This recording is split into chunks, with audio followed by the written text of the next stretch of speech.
So your partner isn't opening up to you, and you're likely feeling frustrated, hurt, maybe invisible, rejected. That's a big one. And a whole host of other things. But here's the first question that I have. Assuming that your partner isn't opening up to you, why does it actually matter?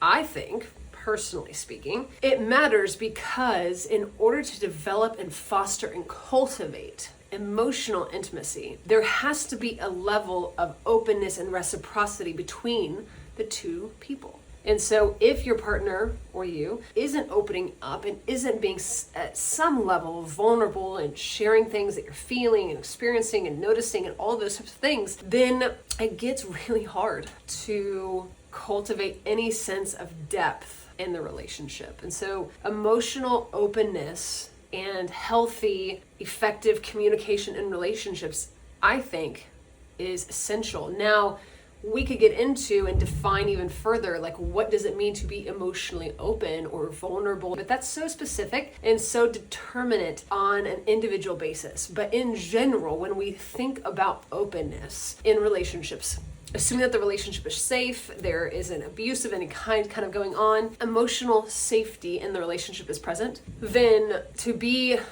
open, emotionally speaking, would be sharing what I'm thinking, sharing what I'm feeling, sharing what I'm observing, including you in my thoughts, including you in my day, including you in my calendar, those types of things. And where that isn't happening, it's really hard, again, to develop a sense of depth in the relationship. So now that we know that, here's some reasons why someone might be struggling to open up to their partner. First off the bat, they don't feel safe to do so. That could be because of you or the other person. It could just be in general that they struggle with a sense of safety in relationships. That could be, a fear of vulnerability. Perhaps that they've been hurt repeatedly in relationships that causes them to be a bit timid or gun shy to divulge much of anything, because perhaps they've been in abusive relationships or in their primary kind of caregiver relationships with their mom and dad, that they felt taken advantage of, that they had to manage their parents' emotions, that it wasn't safe for them to divulge their own emotional experiences because maybe they got shamed or told they were babies or whatever it might be. We really see that often with men, but of course it happens with women too. But another reason why someone might struggle to open up could be also because of their past traumas, like I was mentioning, and communication style differences. And so that has to be, understood as well, that the way in which that your partner is going to communicate may and likely does differ from how you choose to communicate, both in giving and also in receiving. So it's helpful to notice that could also be part of it, is that perhaps that they're being emotional for themselves, what they consider to be emotional, but you have a different definition or different standard, and so you're receiving that as not good enough, which could lead to your partner feeling rejected, dejected, and feeling just really misunderstood. And then lastly, a reason that someone might not be opening up again is due to kind of gender and societal expectations. And we kind of talked about that in general, but I think it's helpful to recognize that the way in which a woman would communicate or does communicate likely is going to be different. Again, big overarching general statement here, but is likely going to be different than how a man. And this is true of, in the white community, in the brown community, in the black community, in the Asian culture. I mean, all of these things need to be taken into consideration, especially if there's an interracial marriage, if there is, all these different kind of iterations, right? And so, again, there's so many reasons why someone, your partner or yourself, might not be opening up. Fear of vulnerability, past traumas, communication style differences, attachment style differences, gender and societal expectations. And so it isn't that your partner just hates you. It isn't that your partner just is shutting you off and putting up a wall. But there is likely a reason, maybe they don't even know, but there's likely a reason as to why they are not opening up. And so instead of coming at them so hot and heavy with, you never talk to me, you never tell me anything, perhaps you can slow roll it and talk about what it's like for you when you receive information, or the lack thereof, from them, and what you would hope for from the relationship moving forward. So the impact, what kind of impact does this have on a relationship? So it could lead to increased misunderstandings and conflicts. Again, we've kind of touched on that, but a lack of emotional openness can affect the dynamics and health of a relationship. And so as much as there might be good cause for it, there's also consequences of that. And so increased misunderstandings and conflicts, again, it's like, I don't know if you have this struggle in your partnership, but I definitely have at different points where I just get so nitpicky sometimes, where I just start getting on my partner's ass about, you always do da da da da da, or you never do da da da da da, or getting annoyed at the fact that they're washing the dishes, but it's how they're washing the dishes, or how they're loading the dishwasher, or how they're folding something, or how they're cleaning up, which is a big one for me. And so when I do that, I am pushing my partner away. They're definitely not going to want to open up or come close to me in those moments. But the misunderstandings and conflicts happens when I do that repeatedly over and over and over again. And then it becomes, the conflict isn't necessarily about the cleaning, isn't necessarily about taking out the trash or folding or loading the dishwasher. It's really about this other thing down below, which actually is the thing that matters, which is, hey, I don't feel seen by you, or hey, I feel like I don't even know you, or hey, I feel so emotionally disconnected from you. And I hate that. But instead, what I'm choosing to argue about is how they're folding the laundry, or how they're loading the dishes, or how they're not cleaning up the right way, or whatever it might be, which then leads to emotional distance and disconnection. If we just exist by ourselves and do nothing in regards to thinking about our partner, wanting to move towards our partner, we will eventually move away from our partner. That we have to every day, and sometimes in big moments, a lot of moments, be mindful and be thinking about, what does it look like for me to move towards my partner daily, moment by moment, whatever it might be, because there's so much in our world that is causing disconnection. The rise of technology and all those types of things definitely can bring us closer, but it can also, if we're not mindful and intentional, push us further away from one another. And so how do we be mindful about moving towards our partner? And then lastly, the impact that this can have when we don't emotionally open up to our partners can lead to frustration and resentment. Again, that kind of goes hand in hand with when I'm arguing about dumb stuff, things that don't actually matter. Like a lot of times when people come into our office, they're like, yeah, we get in an argument about, how they load the dishwasher, or how I'm never around to pick up the kids after school, or whatever it might be. And it's like, those things could be true and likely are true. But that's not why they're arguing, because the dumb stuff that happens that really hurts our feelings always has a plumb line to something much deeper, and usually ends up leading into an attachment wound where there is a break in the connection. And that's what we need to recognize and be able to not just talk about the dumb stuff, but be able to get to, what, I'm actually just feeling really disconnected from you. And I hate that, because I want to be connected and I want to develop intimacy and I want to develop, closeness and connection with you.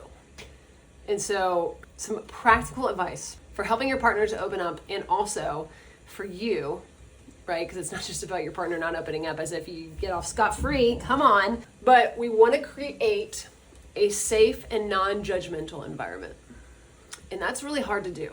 But where there is no emotional safety in the relationship, meaning I'm not going to use your words against you, that I am open and kind and compassionate and I want you to move towards me, where that's not happening, it's not going to happen for them to want to open up, much less for you to actually open up to them as well. But we also want to practice active listening, and empathy. And these are some of the things that we go over in couples counseling. It's kind of like, the basic therapy basics 1.0 kind of thing, where someone is talking, like our partner's talking, and active listening means I'm tracking with them, whether by, okay, I get it, I see you, and also reflecting back to them what you're hearing. And so a great exercise that you can do with your partner is when you say something, have them reflect it back to you. Okay, so what I'm hearing you say is you would like for me to prioritize picking up the kids from school on Friday afternoons. Yes. Or no, that's not what I'm saying at all. Okay, so active listening and reflecting back is really, really helpful in having empathy. And a quick kind of side note, and I love Brene Brown for this, the difference between sympathy and empathy. Sympathy is kind of holding your hand up and pushing someone away and be like, ooh, that sucks. Bummer. Sorry about that. Empathy is getting close and sitting next to the person and saying, gosh, I cannot imagine what that must be like for you. And I don't really know what to say, but I'm here. Because in order for me to have empathy, I have to be able to connect to something hard for myself. Not the same thing, but I have to be able to connect to something. And in order to connect, I have to be able to identify and be aware of my own self and my own stuff to be able to have empathy. But we want to work towards that. And then we want to, gradually begin to kind of share and open up. Again, a lot of this really goes back to what I was saying in the very beginning, which is your partner has probably a very good reason why they don't feel like they can open up. Some of that could be to do with you, and we got to deal with that. A large part of that could also be, and likely is, stuff from their past relationships, mom and dad stuff, everything in between. And this kind of goes into the connection between like codependency and attachment styles and the difficulty that folks have in emotionally expressing themselves. And so codependency, right? Like if there is elements of kind of codependency between you and your partner, it could be that your partner feels really suffocated by you or by the relationship or the demands that you have or the relational needs that you have or whatever it might be. And so there maybe isn't a lot of room for them to exist because it's too much. It's too much for them because perhaps with their attachment style, maybe being more avoidant, they kind of want to retreat back into the cave because it just feels too overwhelming because perhaps it triggers or makes them feel like they're back to, being a little kid with mom and dad and the dynamics present within there. The different attachment styles, right, of secure attachment, anxious attachment style, and avoidant attachment style is really helpful. And I'm going to put a link down below to one of my favorite attachment quizzes by Diane Poolheller. She's fantastic. It's about a 20-question quiz. It takes less than 5 minutes. But it's really helpful because it kind of displays like a pie chart. And it's not that like you are only anxious or only avoidant, but that we all have elements of all of them. Whether, secure, anxious, avoidant, and disorganized, which doesn't get a lot of airtime, but maybe I'll make a video about that someday. But it's what is our dominating one? So like I have elements of all of them, but my primary one that has the most kind of percentage points tends to be anxious attachment style. And so I need to be really aware of my own anxiousness and my own energy so that I can begin to recognize it and deal with it so I can work towards increasing my secure, earned attachment style.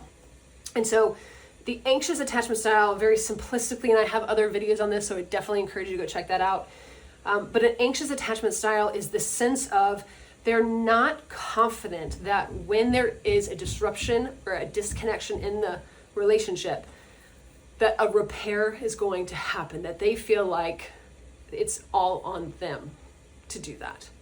And so they might come across as overly needy or overly concerned or kind of like a busybody, or just like, hey, chill the F out and take a deep breath. Like, we're fine, Whereas an avoidant, if an anxious attachment style is like the pursuer when there's, a disruption in the relationship, the avoidant is the one who like sucks themselves back up and kind of pushes themselves back into the back of the cave. And so thinking about it that way, the avoidant is a very afraid and timid person when it comes to relational conflict, when it comes to maybe big emotions for a lot of reasons. But again, generally speaking, that their parents' emotional instability, if you will, was so overwhelming to them, or when they brought their own emotions to the table, it was discounted or too much or whatever, dismissed. And so they learned to take care of it themselves and not to share that with other people because it was too hurtful and the rejection was just too high.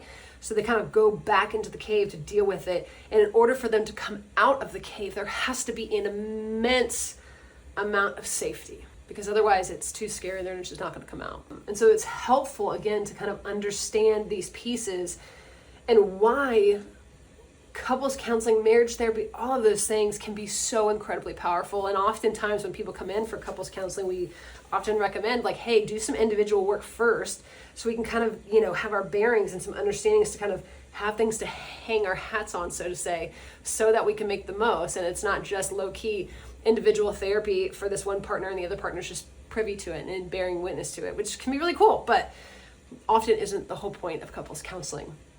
And so it's helpful if you are struggling with your partner being emotionally shut down or emotionally distant or just not opening up, to first approach them and have an understanding of I statements. This is how I am experiencing you. This is how I am feeling. And I want something more for us. And you work towards that. And if you find that it's too much to do on your own, get some help.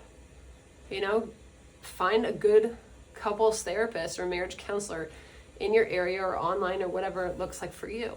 But if you are struggling with yourself or with your partner being emotionally shut down, it probably is a good first step to think within yourself before coming at them hot with your artillery and blasting them for all the things that they're not doing, and to recognize the things in which that you could be contributing to their shutdownness or their non-responsiveness or their closed off, guarded self, of how am I contributing to that?